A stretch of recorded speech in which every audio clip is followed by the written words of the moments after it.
불치병을 고치고 심지어 젊음을 되돌려준다는 줄기세포. 정말이지 의학계의 기적처럼 들리면서 많은 사람들의 상상력을 자극하고 있죠. 오늘은 이 뜨거운 감자인 줄기세포를 둘러싼 엄청난 기대와 그 이면에 숨겨진 이야기들을 한번 제대로 파헤쳐 보겠습니다. 과연 줄기세포는 우리에게 무엇을 약속하고 있는 걸까요? 자, 그래서 오늘은 이 5가지의 핵심 질문을 따라가면서 줄기세포 치료의 현재를 속속들이 들여다볼 겁니다. 먼저, 왜 다들 이렇게 줄기세포에 열광하는지 그 희망에 대해 이야기해보고요. 그 뒤에 도사리는 위험, 그리고 복잡하지만 꼭 알아야 할 과학 원리, 또 우리나라의 법적인 현실과 앞으로 나아갈 길까지 차근차근 짚어보겠습니다. 네, 그럼 바로 본론으로 들어가 보죠. 첫 번째 파트에서는 도대체 왜 이렇게 많은 사람들이 줄기세포를 거의 젊음의 쌤처럼 혁신적인 치료법으로 여기는지 그 이유부터 한번 살펴보겠습니다. 이게 정말 흥미로운 지점인데요. 지금 보시는 이 후기는 환자의 말이 아닙니다. 의사가 그것도 배양한 줄기세포를 직접 자기 몸에 투여하고 남긴 아주 생생한 증언이에요. 미다스 의원의 김 원장님이 직접 맞아보니 피로감이 줄고 집중력이 좋아졌다. 이런 즉각적인 효과를 느꼈다는 건데요. 줄기세포의 잠재력을 아주 강렬하게 보여주는 개인적인 사례라고 할 수 있겠죠. 그럼 병원들에서는 줄기세포로 뭘 할 수 있다고 할까요? 와, 이 목록을 좀 보세요. 적용 범위가 정말 놀라울 정도로 넓습니다. 그냥 노화 방지, 활력 증진은 기본이고요. 치매 예방, 관절 재생, 면역력 강화, 심지어 당뇨랑 탈모 치료까지. 이 목록만 봐도 사람들이 왜 줄기세포를 희망의 상징으로 여기는지 바로 이해가 되실 겁니다. 하지만요, 이렇게 눈부신 희망이 있으면 그 뒤에는 항상 어두운 그림자가 따르기 마련이죠. 자, 이제 이야기의 다른 쪽면, 이 엄청난 희망이 어떻게 심각한 위험과 논란으로 이어질 수 있는지 한번 살펴보겠습니다. 이 헤드라인을 한번 보시죠. YTN 보던데요.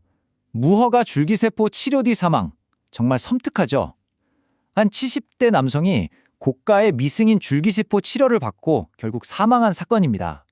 제대로 관리 감독을 받지 않는 시술이 얼마나 치명적인 결과를 낳을 수 있는지 아주 비극적으로 보여주는 경고등이라고 할 수 있습니다. 사건 내용을 자세히 들여다보면 정말 충격적입니다. 이 74세 환자는 이미 다른 질환을 앓고 계셨고요. 무려 1억 5천만 원이라는 엄청난 돈을 내고 미승이 된 탯줄 줄기세포 주사를 10번이나 맞았습니다. 더 심각한 건 치료 초반부터 환각 같은 심각한 부작용이 나타났는데도 시술을 멈추지 않았다는 거예요. 결국 마지막 주사를 맞고 3일 만에 돌아가셨습니다. 검증되지 않은 희망이 얼마나 끔찍한 비극을 낳을 수 있는지 현실을 그대로 보여주는 거죠. 자, 그럼 과학적으로는 뭐가 문제였을까요? 이 비극적인 사건은 기형종이라는 아주 구체적인 과학적 위험과 바로 연결됩니다. 이게 뭐냐면 제대로 분화, 즉 성숙하지 않은 줄기세포가 몸에 들어가면요. 이게 치료를 하는 게 아니라 그냥 마구잡이로 자라면서 종양이 될 수 있다는 겁니다. 심하면 그 종양 안에서 머리카락이나 치아 같은 엉뚱한 조직이 발견되기도 해요. 부적절하게 다뤄진 줄기세포가 얼마나 위험한지 명확하게 보여주는 대목입니다.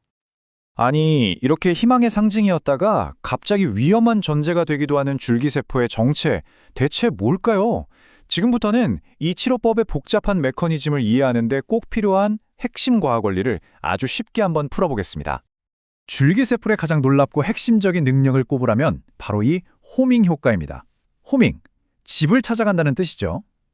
마치 똑똑한 유도 미세일처럼 줄기세포가 우리 몸속에 들어가면 알아서 손상된 부위를 찾아갑니다.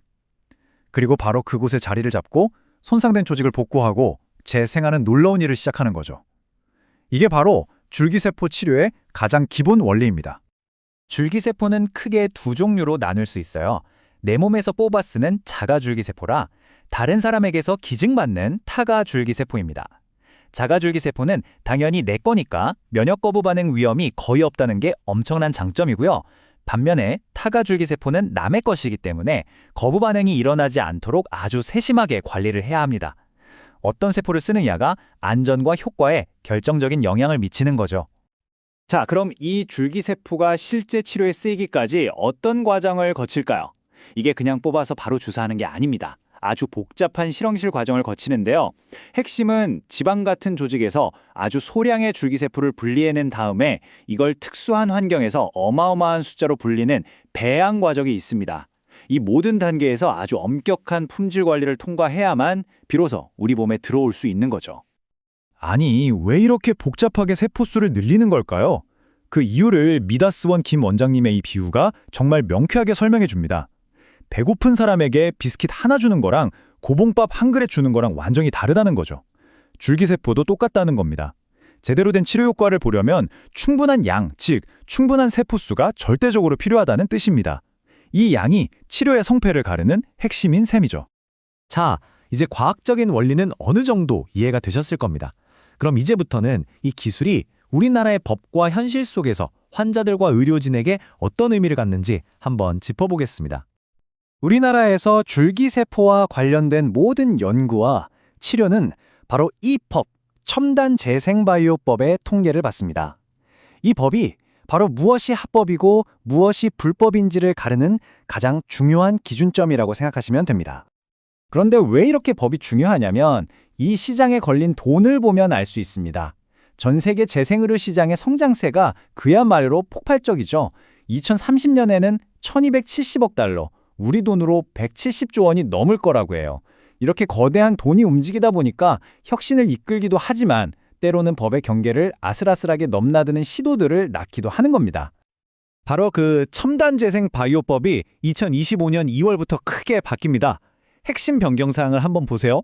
가장 큰 변화는 이전에는 임상 연구, 즉 실험 목적으로만 가능했던 치료가 이제 중증, 희귀질환 환자들에게는 치료 목적으로 확대되고 병원에서 비용을 받을 수 있게 된다는 점입니다. 이건 그동안 치료를 받으려고 해외로 나가야 했던 환자들의 부담을 덜어주고 국내 관련 산업을 키우기 위한 아주 중요한 전환점이라고 할 수 있습니다. 하지만 여기서 정말 중요한 아주 결정적인 차이점을 아셔야 합니다. 우리나라에서 허용되는 치료는요, 내 몸에서 세포를 뽑아서 분리하고 농축하는 수준에 그치는 경우가 대부분입니다.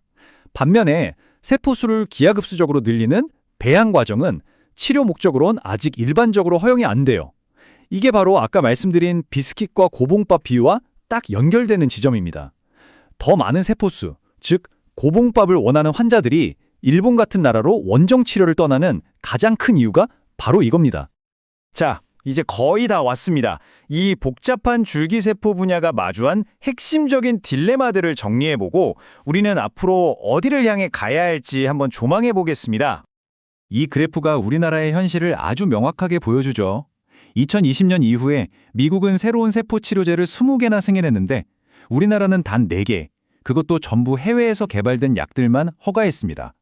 이만큼 우리나라의 규제 장벽이 상대적으로 높고 까다롭다는 걸 한눈에 알 수 있습니다. 결국 줄기세포 분야는 이 세 가지의 팽팽한 긴장감 위에 서 있다고 볼 수 있습니다. 첫째, 빠른 과학의 혁신을 규제가 어떻게 안전하게 따라갈 것인가. 둘째, 환자들의 간절한 희망을 이용하는 과장 광고와 진짜 치료를 어떻게 구분할 것인가. 마지막으로 더 많은 사람들에게 치료 기회를 주면서도 안전을 어떻게 지켜낼 것인가. 이게 바로 이 분야 전체가 풀어야 할 가장 큰 숙제입니다. 의학의 혁명일까요? 아니면 위험한 도박일까요? 오늘 우리가 살펴본 것처럼 줄기세포 치료의 현실은 이 질문만큼이나 정말 복잡합니다. 이 질문을 여러분께 남기면서 오늘 이야기 마치겠습니다. 여러분의 생각은 어떠신가요?